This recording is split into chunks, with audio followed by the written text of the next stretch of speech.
Hello everyone. आप सभी को सुबह की राम राम जी, गुड मॉर्निंग, सुप्रभात। तो आज बनाया ऐसा खाना जिसे ना पसंद हो वो भी मांग मांग कर खाए। वाकई में इस तरीके की रेसिपी है आज की। और साथ ही साथ में पौष्टिक तो गजब की है। इसे खाने से ना बहुत ज़्यादा ताकत भी आती है, साथ में भरपूर न्यूट्रिशन मिलता है। तो आज मैं सोयाबीन की सब्जी बना रही हूँ, और सोयाबीन की बड़ियों की सब्जी नहीं, उसके कोफ्ते, जिससे कि स्वाद में ना बहुत परिवर्तन आ जाता है, बहुत ज़्यादा टेस्टी लगते हैं। वैसे भी ये बड़ियाँ बहुत ज़्यादा टेस्टी होती हैं, साथ में बहुत ज़्यादा पौष्टिक भी होती हैं। तो मैंने पानी उबलने के लिए चढ़ा दिया था, साथ में उसमें नमक डाल दिया है, और नमक और पानी जब उबल गए तब इसमें ये बड़ियाँ छोड़ देंगे। एक बॉयल आने देंगे, बॉयल आने के बाद इसको गैस को ऑफ कर देंगे और ढक्कन को ढक देंगे। तो और अगर आपके पास में टाइम ज़्यादा है ना, तो आप डायरेक्ट बड़ियों के ऊपर में ना गर्म पानी डाल के इसको ढक के 15 मिनट के लिए छोड़ दीजिए। तो भी ये बहुत अच्छे तरीके से सॉफ्ट हो जाती हैं। अब यहाँ पर जब तक वो सॉफ्ट हो रही हैं, तब तक चलिए फटाफट से एक मसाला तैयार करते हैं। तो यहाँ पर 2 मीडियम साइज़ के मैंने प्याज़ लिए हैं, 3 टमाटर लिए हैं, साथ में आधा इंच अदरक लिया है, और लहसुन लिया है, और हरी मिर्च ली है। तो इन सभी चीज़ों को सबसे पहले अच्छे तरीके से साफ कर लेंगे। बारिश के दिन है, सभी सब्जियों में ना बहुत गंदगी लगी होती है, बहुत सारे बैक्टीरिया वगैरह रहते हैं, तो बहुत अच्छे से क्लीन करना ज़रूरी होता है वेजिटेबल्स को। तो सारी चीज़ों को मैंने पानी में डाल दिया है, साथ ही साथ मैं लहसुन में छील ले रही हूँ। तो पूरी गाँठ नहीं डालेंगे, इसमें से करीब 10 से 12 कलियाँ मैं लेने वाली हूँ। पतली-पतली सी छोटी-छोटी कलियाँ हैं, इसलिए मैं 10 से 12 ले रही हूँ। अगर बड़ी कलियाँ हैं ना, तो आप 4 से 5 ले सकते हैं। और सभी चीज़ों को मैंने पानी में डाल दिया है। तब तक यहाँ पे ये देखिए बड़ियों ने अच्छे तरीके से पानी को एब्ज़ॉर्ब कर लिया, फूल के डबल हो चुकी हैं। अब मैंने ना कोशिश की इसको गरम-गरम आपको दिखाऊँ कि कितनी स्पॉन्जी हो गई, पर गज़ब की गरम है। इसलिए मैंने दूसरे स्पून से इसको प्रेस करके दिखाया है आपको कि ये देखिए बहुत अच्छे तरीके से ये पानी को एब्ज़ॉर्ब कर चुकी हैं, डबल हो चुकी हैं। और बस इतना ही हमको इसको सॉफ्ट करना है। और इसमें से अब इसको हटा देंगे पानी को, और 2 से 3 बार ठंडे पानी से इनको वॉश कर लिया मैंने, ताकि ये ठंडी भी हो गई हैं और अच्छे तरीके से क्लीन हो गई हैं। अभी देखिए कितना पानी है, इसको मैं निचोड़ रही हूँ, तो अच्छे से पानी को निचोड़ते हुए इसको एक ग्राइंडिंग जार में डालेंगे। तो इसका ना हम अच्छे तरीके से पीस लेंगे और एक पेस्ट जैसा बना लेंगे। तो एकदम महीन पेस्ट तो नहीं बनता, इसका दरदरा सा ही बनता है।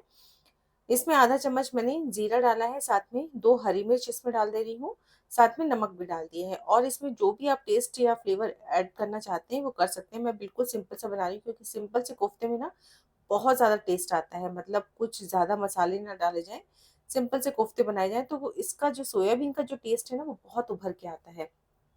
अब इन बड़ियों को ना ऐसे भी बनाया जा सकता है, पर इसके टेस्ट को और एनहांस करने के लिए और बढ़ाने के लिए ना मैं इसमें एक आलू डाल रही हूँ। तो आलू उबालने की ज़रूरत नहीं है, एक कच्चा आलू मैंने ग्रेटर से ग्रेट कर लिया है, खूब सारी कटी हुई धनिया पत्ती डाली।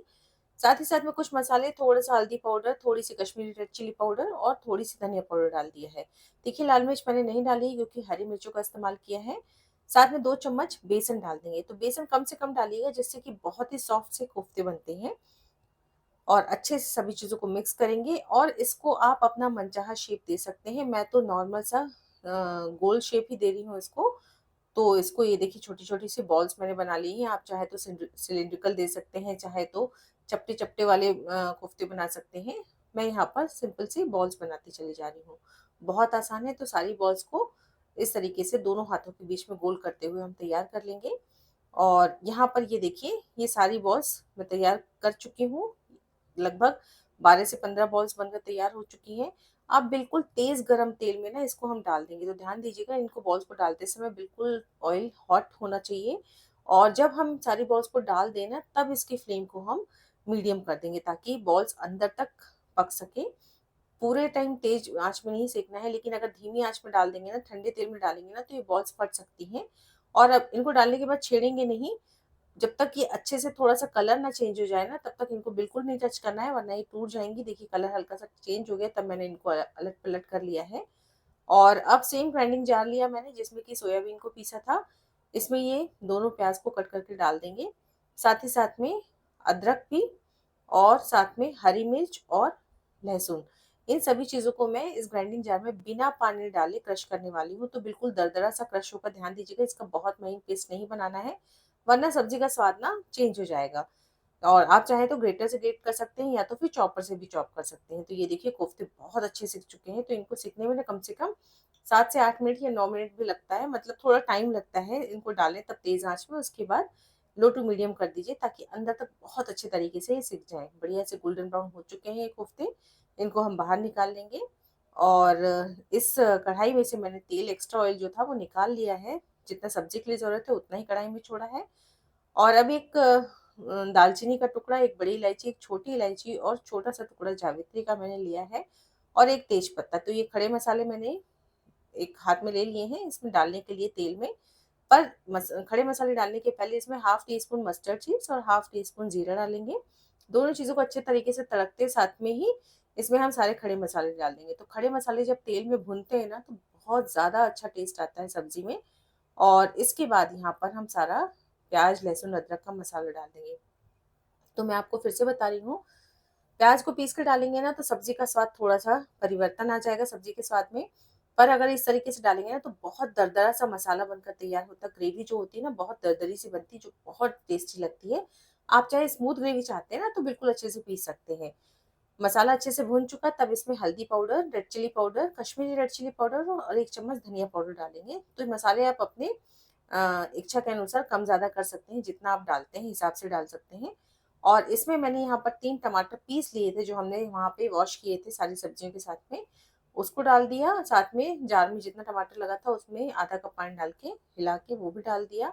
नमक यहीं पे इसी स्टेज में डाल देंगे ताकि मसाला अच्छे तरीके से फटाफट भुन जाए। और अब ये बहुत ज़्यादा छिटकता है, चूँकि इसमें पानी की क्वांटिटी ज़्यादा है तो मैंने इसको ढक दिया और मध्यम आँच पे इसको भुनने दिया पानी के सूखने तक। तो मसाला अच्छे से भुन चुका है, इसमें हाफ टी स्पून कसूरी मेथी डालेंगे, साथ में 1 चम्मच गरम मसाला, 1 चम्मच नहीं माफ़ कीजिएगा, आधा चम्मच डाला मैंने गरम मसाला। सभी चीज़ों को अच्छे से मिक्स करेंगे और अब इसके रिचनेस को बढ़ाने के लिए ना बहुत अच्छा-सा क्रीमी टेक्सचर देने के लिए इसमें 2 से 3 चम्मच घर की फ्रेश मलाई डाल रही हूँ मैं। तो इससे ना बहुत ज़्यादा सब्ज़ी का टेक्सचर भी चेंज हो जाता है, स्वाद में भी बहुत ज़्यादा चेंज आ जाता है, बहुत ज़्यादा टेस्टी हो जाती है सब्ज़ी। अब जिस बोल में मैंने ये कोफ्ते का मसाला तैयार किया था, उसी बोल में मैंने 1 ग्लास पानी डाला।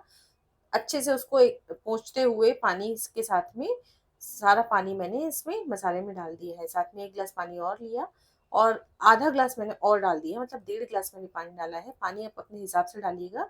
पर ये जो बॉल्स है ना कोफ्ते की वो पानी को बहुत एब्ज़ॉर्ब करती हैं और ग्रेवी में जैसे ही एक उबाल आया मैंने ढक्कन को खोला और सारे कोफ्ते इसमें डाल दिए। तो हमेशा कोफ्ते जब भी किसी भी चीज़ के बनाएँ ना, तो बिल्कुल एंड में डालिए पर गैस मत बंद करिए। कोफ्ते डालने के बाद अच्छे से मिक्स करिए।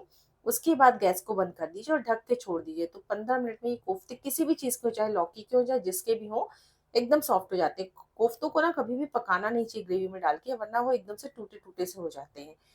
तो इन कोफ्तों के साथ में या तो रोटी बहुत अच्छी लगती है या फिर चावल, आप जो भी पसंद करते हैं वो बना सकते हैं।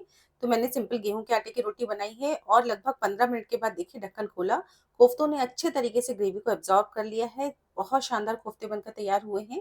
तो सोयाबीन बहुत ज़्यादा फ़ायदा करता है गाइज़, इसको खाना चाहिए, प्रोटीन और विटामिन से भरपूर होता है। साथ ही साथ में हड्डियाँ मज़बूत करने में सहायक होता है और साथ ही साथ वेट लॉस करने में भी बहुत हेल्पफुल होता है। तो गरमा-गरम सोयाबीन के कोफ्ते, साथ में गरमा-गरम गेहूँ के आटे की रोटियाँ, ये है आज का मेरा सिंपल सा लंच पर बहुत टेस्टी बना था। तो रेसिपी अगर अच्छी लगी हो तो लाइक ज़रूर कीजिएगा। साथ में अगर आपको मेरी रेसिपीज़ पसंद आ रही हैं तो चैनल को सब्सक्राइब भी ज़रूर से कर लीजिएगा। और रेसिपी वाक़ई में अच्छी लगी है तो एक कमेंट ज़रूर कीजिएगा जिससे मुझे बहुत ज़्यादा मोटिवेशन मिलता है। और इसे सिर्फ़ देखिएगा नहीं बनाइएगा भी ज़रूर। फिर मिलती हूँ अगली रेसिपी में, तब तक के लिए टेक केयर एंड